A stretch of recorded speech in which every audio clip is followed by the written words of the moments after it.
Jayapal and Kash Patel walked into that hearing expecting a routine oversight battle.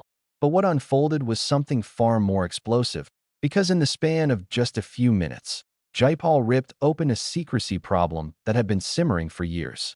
The moment she pressed Patel on the Epstein files, the room shifted. The tension was instant, the stakes unmistakable, and suddenly every person watching realized they weren't witnessing political theater anymore.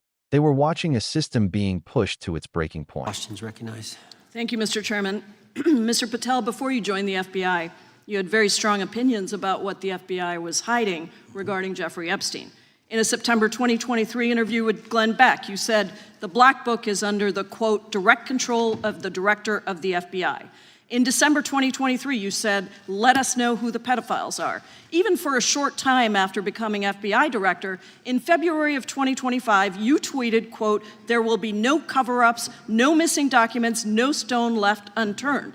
In June, you told Joe Rogan, quote, we've reviewed all the information, we're gonna give you every single thing we have and can.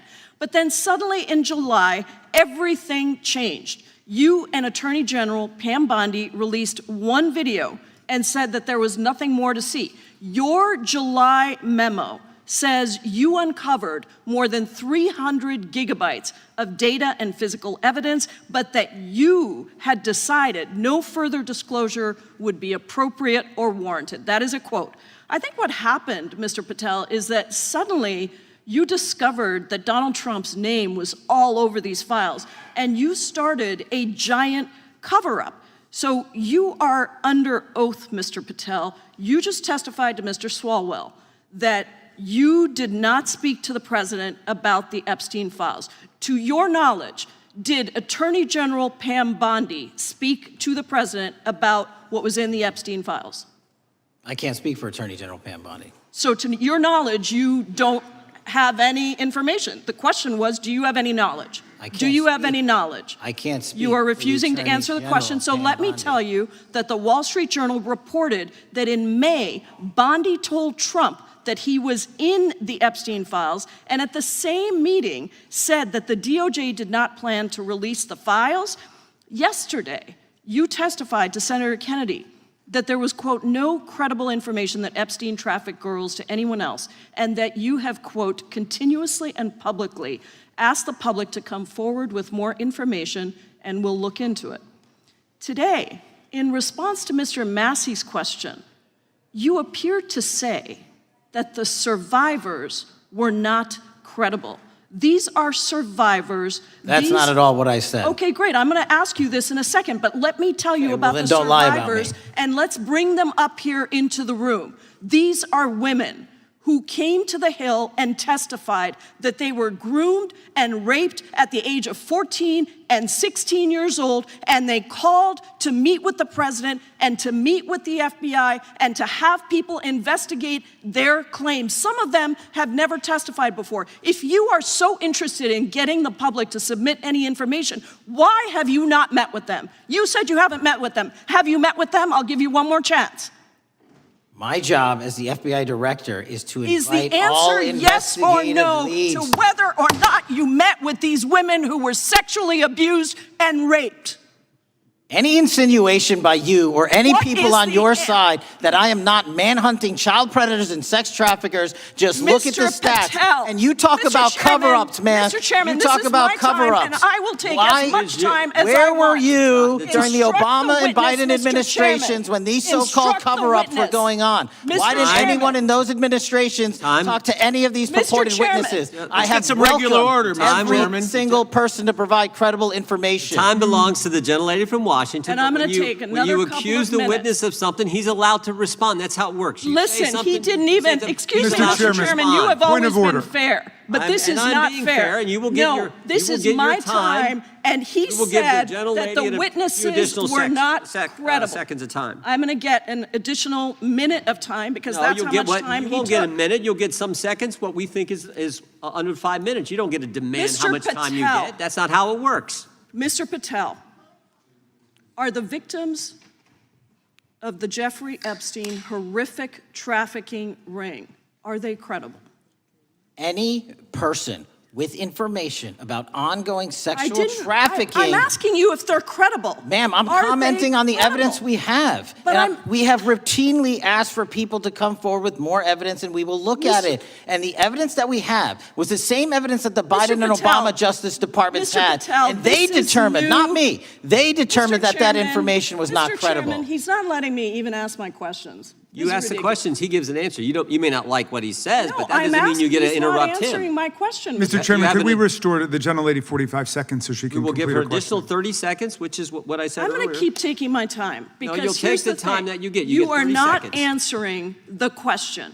The question you just don't like the answer. Are these women credible? It's a yes or no answer. I have answered the question. Well, and what is the keep telling answer? you, I'm the only FBI director that has welcomed new information in this case. This administration is the only one that has welcomed any new information in this case. Is there a yes or no to present whether the new victims credible are information. credible? Present new information. Are the victims credible or not? I'll tell you what happened in the last Trump administration. Are they credible or not? You can't even say. Victims credibly came forward, and you know what happened? President Trump authorized the indictments of Jeffrey Epstein. Not Biden, not Obama. President Trump no one else. called the entire thing a Democratic hoax. So I would like to ask the gentlelady's time has expired. I gave her the additional 45 seconds she requested. The gentlelady yields back. The gentleman from New Jersey is recognized for his 5 minutes. If you would meet with the women who were sexually abused and raped and groomed at the ages of 14 and 16 years old. Are you going to cover up? Are you going to continue to cover up for the rich and powerful men, including those that might be on this committee? I can yell too, Mr. Chairman. I don't want to yell above this. The time belongs to the gentleman from New Jersey. I appreciate the gentlelady yielding back. Are you going to allow them to testify, Mr. Patel? Go ahead. Will you allow them to testify to you, Mr. Patel? Mr. Patel, thank you for being here. I know it's been an interesting and difficult 2 days. And I wasn't going to talk about the Epstein thing because there's a lot of other issues that affect the FBI, but I have to say a few words. I've sat. And the question that hung in the air, the one Patel could not escape, was devastatingly simple. Why did the promise of transparency die the second the evidence got too close to powerful people? That's where the story begins, because this confrontation wasn't unexpected. It was inevitable. For months, Patel had positioned himself as the man determined to finally bring sunlight into one of the darkest chapters in modern American scandal. He said the files would be opened. He said no one would be protected. He said the public deserved the truth. That was the message that gave survivors hope, the message that built trust, and the message that made this hearing so explosive. Because when Jayapal confronted him, she wasn't just exposing contradictions. She was exposing a broken promise. Patel didn't walk into the FBI position quietly. He came in swinging. In early interviews, he spoke confidently about transparency. He implied that the past administrations had failed to expose what needed to be exposed. And for a brief moment, many thought this era might actually look different. That maybe, finally, the walls around this case would crack open. But that didn't last. Because once the files were reviewed, and once the evidence started pointing in directions no one expected, something changed. The tone shifted, the messaging softened, and the curtain came down faster than anyone anticipated. What started as, "we're releasing everything," suddenly became, "there's nothing more to see." The public felt that shift. Survivors felt it even deeper. And then came the discovery that turned skepticism into outrage. Over 300 gigabytes of digital and physical evidence. That number stunned everyone, far more than most people imagined even existed. It sounded massive, overwhelming, too large to dismiss. Yet in that July memo, Patel and Attorney General Pam Bondi wrote that no further disclosure was appropriate or warranted. It was like announcing you found an entire library, then locking the doors and telling the public they wouldn't understand the books anyway. People wanted answers. Instead, they got silence. They wanted transparency. Instead, they got sealed files. And that contradiction set the stage for everything that followed. Once the memo went public, speculation exploded. Online rumors suggested the files contained names of influential individuals. Others claimed there were internal arguments inside the DOJ about what could be safely released. None of it was confirmed, but the timing, combined with the sudden shift in tone, was enough to raise eyebrows everywhere. And then came the Wall Street Journal report that poured gasoline on the fire. An alleged meeting where Bondi reportedly told the president he appeared in the files and, at that same meeting, said the DOJ would not release them. Jayapal didn't invent that story. It was published. It was on the record. And it was a major piece of the puzzle. So when she asked Patel whether Bondi spoke to the president about the files, she wasn't asking a trick question. It was direct, straightforward. But Patel wouldn't answer. He didn't say yes. He didn't say no. He tried to step around it entirely. That refusal created the moment where the tension in the hearing snapped like a wire pulled too tight. Because refusing to answer didn't make the allegation go away. If anything, it made it louder. Jayapal understood exactly what that refusal meant. She pressed harder because the public deserved clarity. If leadership promised transparency, why hide behind technicalities? And if the files were harmless, why shut them down? Her questioning wasn't an attack. It was accountability in real time. But Patel didn't respond with clarity. He responded with deflection, pivoting to past administrations, criticizing others, and dodging the core question. Was there political interference? But then Jayapal went further. She brought the survivors into the center of the conversation, not as distant statistics, not as footnotes, but as real people who had come forward asking to be heard. These were individuals who described being exploited as young teens. Some spoke publicly for the first time. They asked to meet with investigators. They asked to present their information. They asked for their stories to be examined. And Patel admitted he had never met with them. This was the turning point of the entire exchange. Because Patel had repeatedly said he wanted the public to bring forward new information. He said he welcomed anyone with details. And here were survivors, standing right in front of him metaphorically, offering exactly that. Yet he didn't meet them, didn't speak with them, didn't review what they wanted to share. And Jayapal seized on that contradiction with precision. If you want information so badly, why ignore the people who have it? That's when she asked the question that detonated the hearing. Are the victims credible? A simple yes or no. Not complicated. Not political. But Patel wouldn't answer. He gave process explanations. He referenced older DOJ decisions. He talked around the issue. But he never said yes. And that silence said more than any answer ever could. Because acknowledging victim credibility would mean acknowledging that their stories deserve to be investigated further. It would mean acknowledging that something in the files wasn't resolved. It would mean acknowledging that sealing the files may have been premature, or worse, deliberate. The committee room erupted.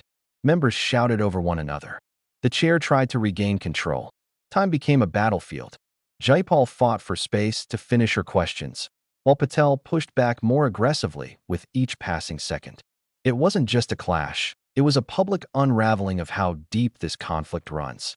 Even other members, who weren't planning to discuss the Epstein case, admitted they couldn't ignore what they just witnessed. Every deflection, every refusal, every evasive answer added weight to Jayapal's argument that the public wasn't getting the truth.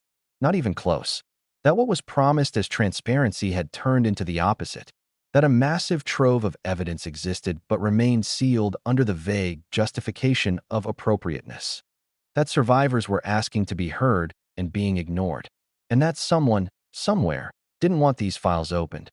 People watching didn't need legal training to understand what they were seeing. They saw an official struggling to answer basic questions. They saw a representative refusing to let the issue get buried again. They saw a government argument erupt into chaos because accountability collided with avoidance. And most importantly, they saw how quickly the system protects itself when the truth threatens to expose connections it doesn't want surfaced. This hearing didn't shock the country because it was loud. It shocked the country because it revealed something even louder: the limits of transparency when it threatens powerful people. The Epstein case is bigger than one man. It's bigger than one administration. It is a blueprint of how influence shields itself, how survivors get sidelined, and how evidence can vanish behind bureaucracy unless someone forces it into the light. Jayapal forced it. And that's why this moment matters. If leaders promise sunlight but deliver silence, who does the justice system actually serve? If survivors bring forward information and get ignored, what message does that send to every victim still afraid to speak? And if massive files exist but remain locked away, how can the public trust anything they're told about this case? These aren't political questions. They're moral ones. And the hearing exposed how fragile the truth becomes when institutions fear what transparency might reveal. If you believe survivors deserve honesty, if you believe evidence shouldn't be buried, if you believe sunlight matters, then don't let this moment disappear. Like this video, subscribe to the channel, and turn on notifications, because we're going to keep following every development, every leak, every hearing, and every crack in the wall around these files. Stay tuned, stay alert, and stay on the side that demands answers, not excuses.